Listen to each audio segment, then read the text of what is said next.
Welcome to the Progress Zone podcast, where we help you create real momentum in your mindset, business, health, and life. I'm your host, Jody Donaldson, and every week we'll explore the small, intentional steps that lead to big, lasting growth. This isn't about hype, it's about habits. So let's get started. Well, hey, everybody, and welcome back to the Progress Zone podcast. By mid-February, something predictable happens. The motivation that carried you into the new year fades away. The excitement, it quiets down. And the progress you hoped would feel obvious doesn't. And when that happens, most people draw the wrong conclusion. They assume something is wrong with them, or they think they lack the discipline. They think they're not committed enough, or they even think they've already failed. But here's the truth, and this is what really matters. Consistency doesn't fail because people are weak. It fails because most people are fighting their own brain. Today, I want to show you why staying consistent feels so hard, not emotionally, but neurologically, and how to design consistency so that it works with your brain instead of against it. Because once you understand this, you can stop blaming yourself and you start building progress that actually lasts. So let's start here. Motivation feels powerful, but all motivation is emotion. Consistency is neurological. Motivation spikes when something feels new. Consistency is what carries you when things feel boring, repetitive, or uncertain. And research in behavioral psychology shows something important, that the brain is not designed to sustain high motivation. Motivation is tied to novelty and dopamine.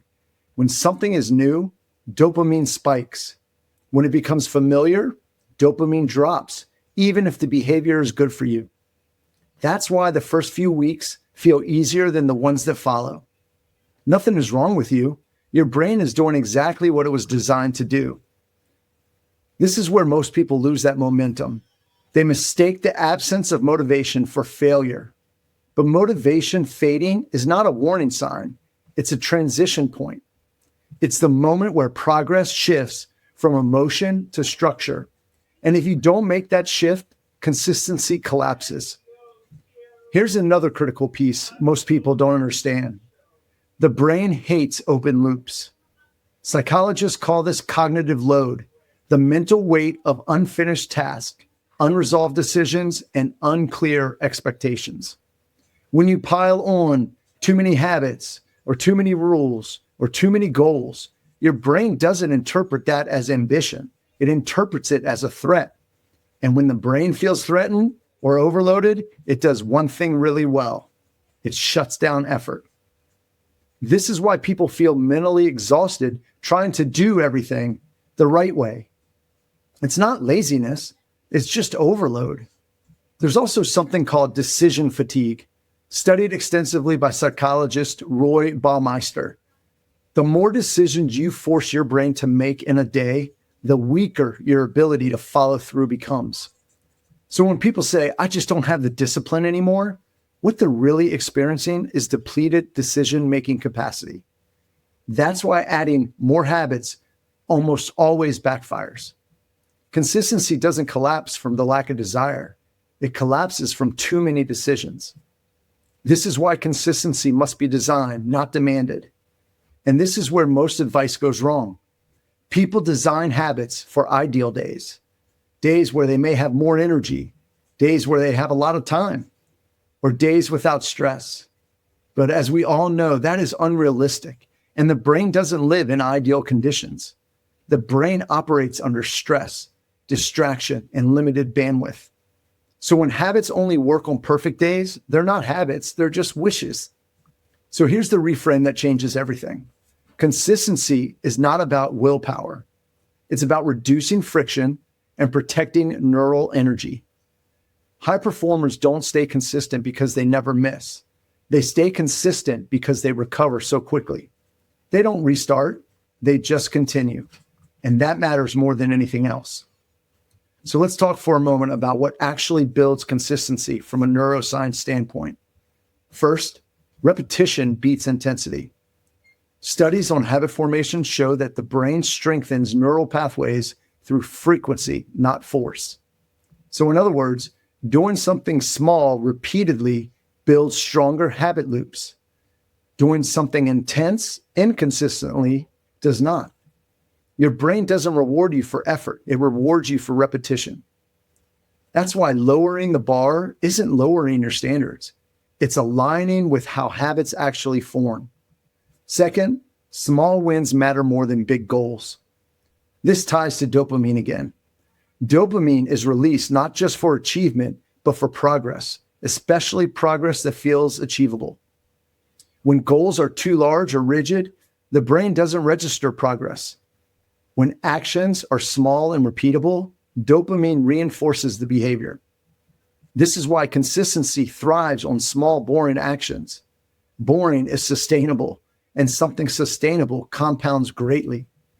And third, consistency reshapes identity through something psychologists call self-efficacy, a concept developed by Albert Bandura. Self-efficacy is your belief in your ability to influence outcomes through action. But here's the key.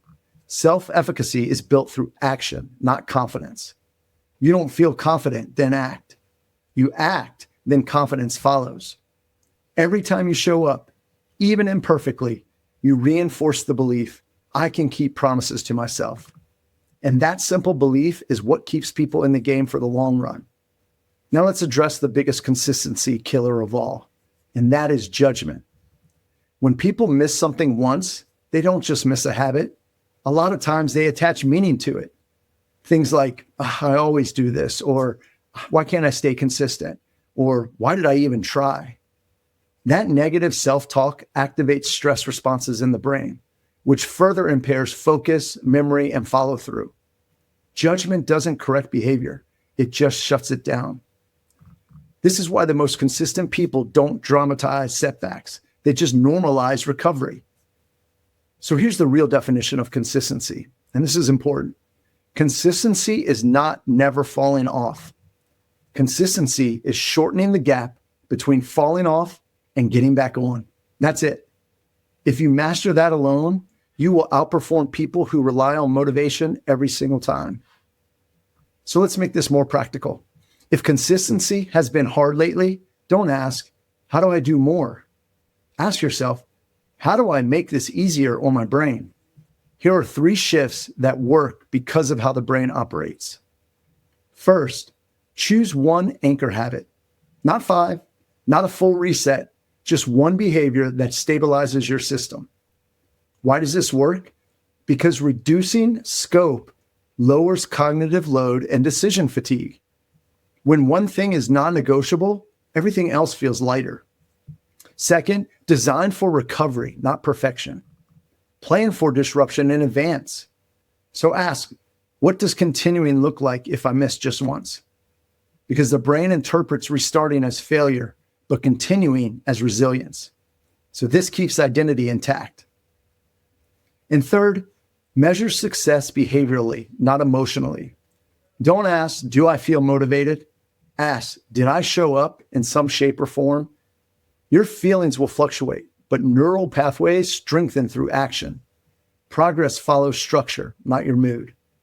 Now, let me say something I think is important. If you're listening to this and feeling discouraged, I want you to hear this clearly. You are not failing. You are in the middle. And the middle is always quieter than the beginning. This is the phrase where consistency matters most, not because it's exciting, but because it's shaping who you're becoming. So here's your challenge. For the next 2 weeks, choose one habit you will protect. Make it small enough that you can do it on your hardest day, and track it, and return to it, and continue after any interruption you may have. If you miss once, don't restart. Just pick up where you left off and continue. Because consistency isn't about proving discipline. It's about teaching your brain that progress is safe, it's repeatable, and it's also sustainable. If this episode helped you understand why consistency has been so hard and gave you permission to stop fighting yourself, I encourage you to share it with someone who's been discouraged lately, someone who's blaming themselves for something that's actually biological. So to everyone listening, just keep leaning into your growth, stay intentional with your progress, and remember that big change comes from small, consistent steps. So keep showing up, keep doing the work, and keep making forward progress. And I'll see you in the next time inside the Progress Zone. Thanks for joining me in the Progress Zone. If today's episode gave you a spark, share it with a friend, subscribe, or leave a quick review. And remember, progress isn't about being perfect. It's about showing up. I'm Jody Donaldson, and I'll catch you next time inside the Progress Zone.